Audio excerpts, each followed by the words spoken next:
ആകാശവാണി.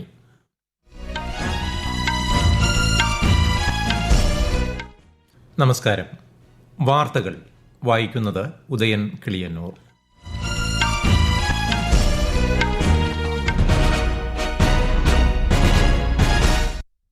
പ്രധാന വാർത്തകൾ. രാജ്യത്തെ ആദ്യ ഹൈഡ്രജൻ ട്രെയിനിന്റെ ഫ്ളാഗ് ഓഫ് പ്രധാനമന്ത്രി നരേന്ദ്രമോദി നാളെ ഹരിയാനയിൽ നിർവഹിക്കും. അമൃത് ഭാരത് സ്റ്റേഷൻ പദ്ധതിയുടെ ഭാഗമായി നവീകരിച്ച 75 റെയിൽവേ സ്റ്റേഷനുകളുടെ ഉദ്ഘാടനവും പ്രധാനമന്ത്രി നിർവഹിക്കും. അതിർത്തികളിൽ സുരക്ഷയ്ക്കൊപ്പം മികച്ച ഗതാഗത ബന്ധം കൂടി ഉറപ്പുവരുത്താനാണ് കേന്ദ്ര സർക്കാരിന്റെ ശ്രമമെന്ന് രാജ്യരക്ഷാമന്ത്രി രാജ്നാഥ് സിംഗ്. ഉഡാൻ പദ്ധതിയിലൂടെ രാജ്യത്തെ 120 സ്ഥലങ്ങളിലേക്ക് കൂടി ആഭ്യന്തര വിമാന സർവീസ് വ്യാപിപ്പിക്കുമെന്ന് കേന്ദ്ര വ്യോമയാന മന്ത്രി രാംമോഹൻ നായിഡു.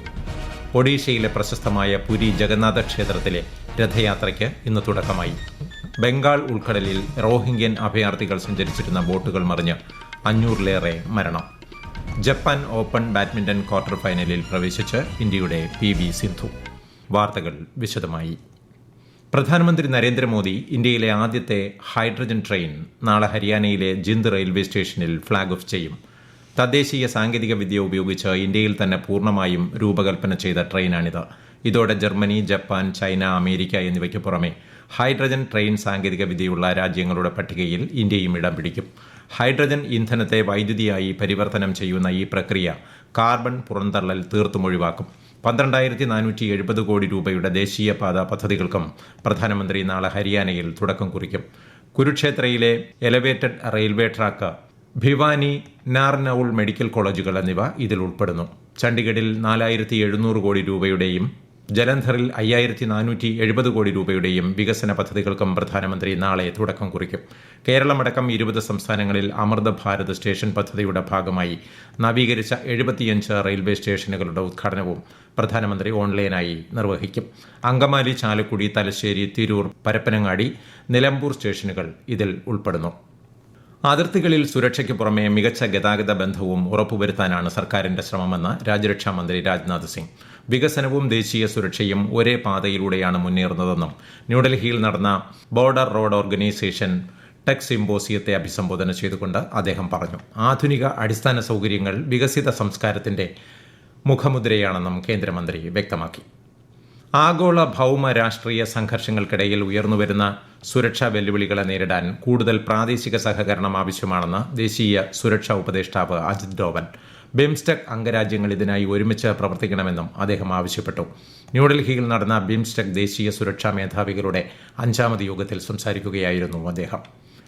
സുസ്ഥിര കാർഷിക വളർച്ച ഉറപ്പാക്കുന്നതിന് സംയോജിത കൃഷിരീതികൾ പ്രോത്സാഹിപ്പിക്കണമെന്ന് കേന്ദ്ര കൃഷിമന്ത്രി ശിവരാജ് സിംഗ് ചൌഹാൻ. ന്യൂഡൽഹിയിൽ നടന്ന ICAR 98ാമത് സ്ഥാപക ദിനാഘോഷത്തെ അഭിസംബോധന ചെയ്യുകയായിരുന്നു അദ്ദേഹം. जो जरूरत है किसान की उस पर रिसर्च की, पेपर लिखने के लिए रिसर्च नहीं, वो केवल टाइम वेस्ट करना है. जो जरूरत है अपने देश की, धरती की, माटी की, किसान की, रिसर्च उस पर होगा. और इसलिए आप डिमांड ड्रिवन रिसर्च पर और जोर दीजिए. और जो 52 टीम्स बनी है वो जल्दी और कैसे अपना परिणाम दे, फोकस करके, क्योंकि हमारा फोकस वो किसान होना चाहिए. ഉഡാൻ പദ്ധതിയുടെ അടുത്ത ഘട്ടത്തിൽ രാജ്യത്തെ 120 സ്ഥലങ്ങളിലേക്ക് കൂടി ആഭ്യന്തര വിമാന സർവീസ് വ്യാപിപ്പിക്കുമെന്ന് കേന്ദ്ര വ്യോമയാന മന്ത്രി കെ രാംമോഹൻ നായിഡു. അടുത്ത 10 വർഷത്തിനുള്ളിൽ 4 കോടി യാത്രക്കാർക്ക് ഇതിന്റെ പ്രയോജനം ലഭ്യമാക്കുമെന്നും അദ്ദേഹം ന്യൂഡൽഹിയിൽ പറഞ്ഞു. അടുത്ത 10 വർഷത്തിനുള്ളിൽ 100 വിമാനത്താവളങ്ങളും 200 ഹെലിപോർട്ടുകളും വികസിപ്പിക്കുക എന്ന ലക്ഷ്യത്തോടെ 29,000 കോടി രൂപയാണ് സർക്കാർ പദ്ധതിക്കായി വകയിരുത്തിയിട്ടുള്ളതെന്നും മന്ത്രി വ്യക്തമാക്കി. The last 10 years we have laid a strong foundation for civil aviation, but we have seen that there could be scope for improvement.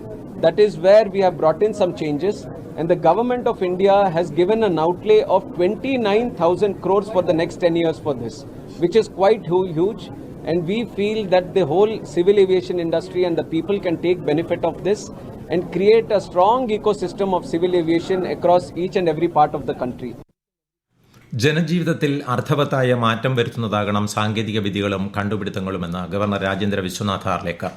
Thiruvananthapuram ആസ്ഥാനമായി പ്രവർത്തിക്കുന്ന കേന്ദ്ര സർക്കാർ ഗവേഷണ സ്ഥാപനങ്ങളുടെ ഗവേഷണ കോൺക്ലേവ് ഉദ്ഘാടനം Shri Chitra Thirunal institute of medical സയൻസസിൽ നിർവഹിക്കുകയായിരുന്നു അദ്ദേഹം. ഗവേഷണം, കണ്ടുപിടുത്തങ്ങൾ എന്നിവ മാനവിക കാഴ്ചപ്പാടോടെ വേണമെന്നും ഗവർണർ പറഞ്ഞു. ഈ വാർത്തകൾ ആകാശവാണിയിൽ നിന്ന്. ആകാശവാണി വാർത്തകളും വാർത്താ അധിഷ്ഠിത പരിപാടികളും all India radio news Thiruvananthapuram YouTube ചാനലിലും all India radio news Thiruvananthapuram Facebook പേജിലും AIR News _ ഇൻസ്റ്റഗ്രാം അക്കൌണ്ടിലും @AIR News _ TVM X ഹാൻഡിലും ലഭ്യമാണ്. പ്രിയദർശിനി സൗജന്യ യാത്രാ പദ്ധതി വഴി കഴിഞ്ഞ ഒരു മാസം KSRTC 3.81 കോടി സർവീസുകൾ നടത്തിയെന്നും സ്ത്രീ യാത്രക്കാരുടെ എണ്ണം ഒരു ദിവസം 12 ലക്ഷമായി ഉയർന്നെന്നും ഗതാഗത മന്ത്രി CP ജോൺ. പ്രിയദർശിനി പദ്ധതി മൂലം KSRTCക്ക് പ്രതിമാസം 60 കോടി രൂപയുടെ റവന്യൂ നഷ്ടം ഉണ്ടാകുന്നുണ്ടെങ്കിലും ഇത് പരിഹരിക്കാൻ ബജറ്റിൽ 600 കോടി രൂപ അനുവദിച്ചിട്ടുണ്ടെന്നും അദ്ദേഹം തിരുവനന്തപുരത്ത് വാർത്താസമ്മേളനത്തിൽ പറഞ്ഞു. എല്ലാ ദിവസവും യാത്ര ചെയ്യുന്ന സ്ത്രീകളുടെ എണ്ണം ഏകദേശം 5 ലക്ഷം 6 ലക്ഷത്തിൽ നിന്ന് 12.71 ലക്ഷമായിട്ട് ഉയർന്നിരിക്കുകയാണ്. അതുപോലെ തന്നെ സ്ത്രീകളുടെ ശതമാനം യാത്രക്കാരിൽ 66% ഉയർന്നു. നമ്മൾ സ്ത്രീകൾക്ക് 1/3 സംവരണം വേണമെന്നൊക്കെ പറയുന്ന കാലത്ത് 2/3 പേരും ഇപ്പോൾ സ്ത്രീകളാണ് എന്നുള്ളത് വളരെ പ്രധാനപ്പെട്ട കാര്യമാണ്. CBSE പാഠ്യപദ്ധതിയിൽ 9ാം ക്ലാസ് മുതൽ 3ാമത്തെ ഭാഷ കൂടി ഉൾപ്പെടുത്തുന്നത് വിദ്യാർത്ഥികളുടെ മാനസിക സമ്മർദ്ദം വർദ്ധിപ്പിക്കുമെന്ന് സുപ്രീംകോടതി. വിദ്യാർത്ഥികൾക്ക് കൈകാര്യം ചെയ്യാൻ സൗകര്യപ്രദമായ വിധത്തിൽ 3ാം ഭാഷ 5ാം ക്ലാസ്സിലോ 6ാം ക്ലാസ്സിലോ അവതരിപ്പിക്കണമെന്നും കോടതി നിർദ്ദേശിച്ചു. എല്ലാ ജില്ലകളിലും ജവഹർ നവോദയ വിദ്യാലയങ്ങൾ സ്ഥാപിക്കണമെന്ന മദ്രാസ് ഹൈക്കോടതി നിർദ്ദേശത്തിനെതിരെ തമിഴ്നാട് സർക്കാർ സമർപ്പിച്ച ഹർജി പരിഗണിക്കവേ ജസ്റ്റിസുമാരായ BV നാഗരത്ന, R മഹാദേവൻ എന്നിവരടങ്ങിയ ബെഞ്ചാണ് നിർദ്ദേശം നൽകിയത്. പ്രായക്കൂടുതലുള്ളവരും മാരകരോഗങ്ങൾ ബാധിച്ചവരുമായ തടവുകാരെ കാലാവധി തികയുന്നതിനു മുമ്പ് മോചിപ്പിക്കുന്നതിനായി 3 മാസത്തിനകം സമഗ്ര നയം രൂപീകരിക്കാൻ സുപ്രീംകോടതി സംസ്ഥാനങ്ങൾക്ക് നിർദ്ദേശം നൽകി. ഇത്തരം തടവുകാരെ മോചിപ്പിക്കുന്നതിന് മാനുഷികവും ഏകീകൃതവുമായ ചട്ടക്കൂട് ആവശ്യപ്പെട്ട് സമർപ്പിച്ച പൊതുതാൽപര്യ ഹർജി പരിഗണിക്കവെയാണ് ജസ്റ്റിസുമാരായ വിക്രംനാഥ്, സന്ദീപ് മേത്ത എന്നിവരടങ്ങിയ ബെഞ്ച് നിർദ്ദേശങ്ങൾ പുറപ്പെടുവിച്ചത്. ഒഡീഷയിലെ പ്രശസ്തമായ പുരി ജഗന്നാഥ ക്ഷേത്രത്തിലെ രഥയാത്രയ്ക്ക് ഇന്ന് തുടക്കമായി. മഴയെ അവഗണിച്ച ലക്ഷക്കണക്കിന് ഭക്തരാണ് ചടങ്ങിനായി എത്തിച്ചേർന്നത്. ശ്രീ ഗുണ്ടിജ ക്ഷേത്രത്തിൽ എത്തിച്ചേരുന്ന രഥങ്ങൾ 9 ദിവസത്തിനു ശേഷമാണ് തിരികെ മടങ്ങുക. രഥയാത്രയുടെ സുഗമമായ നടത്തിപ്പിന് വിപുലമായ ക്രമീകരണങ്ങളാണ് ഒരുക്കിയിട്ടുള്ളത്. ഡൽഹിയിലെ ജന്തർ മന്ദിറിൽ അനിശ്ചിതകാല നിരാഹാര സമരത്തിലുള്ള സാമൂഹിക പ്രവർത്തകൻ സോനം വാങ്ചുക്കിന്റെ ആരോഗ്യനില പ്രതിദിനം നിരീക്ഷിക്കാൻ നിർദ്ദേശം നൽകി ഡൽഹി ഹൈക്കോടതി. ചീഫ് ജസ്റ്റിസ് ഉൾപ്പെട്ട ബെഞ്ചാണ് നിർദ്ദേശം നൽകിയത്. ആരോഗ്യ പരിശോധന നടത്തുന്നതിൽ എതിർപ്പില്ലെന്ന് സോളിസിറ്റർ ജനറൽ തുഷാർ മേത്ത കോടതിയെ അറിയിച്ചു. മ്യാൻമറിൽ നിന്നുള്ള റോഹിംഗ്യൻ അഭയാർത്ഥികൾ സഞ്ചരിച്ചിരുന്ന 2 ബോട്ടുകൾ ബംഗാൾ ഉൾക്കടലിൽ മറിഞ്ഞ് 500-ലധികം പേർ മരിച്ചതായി റിപ്പോർട്ട്. ജൂൺ അവസാന വാരത്തിലാണ് ബോട്ടുകൾ പുറപ്പെട്ടത്. ശക്തമായ മഴയും വെള്ളപ്പൊക്കവും അപകട കാരണം ആയെന്നാണ് പ്രാഥമിക നിഗമനം.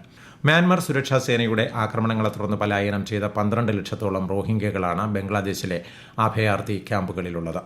പശ്ചിമേഷ്യയിൽ സംഘർഷം രൂക്ഷം.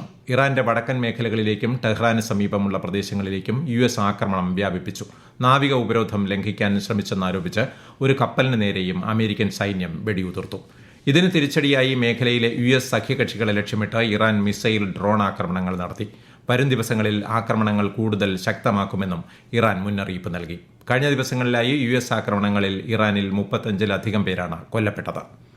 ജപ്പാൻ ഓപ്പൺ ബാഡ്മിന്റണിൽ ചൈനീസ് താരത്തെ പരാജയപ്പെടുത്തി ക്വാർട്ടർ ഫൈനലിൽ പ്രവേശിച്ച് ഇന്ത്യൻ താരം PV സിന്ധു.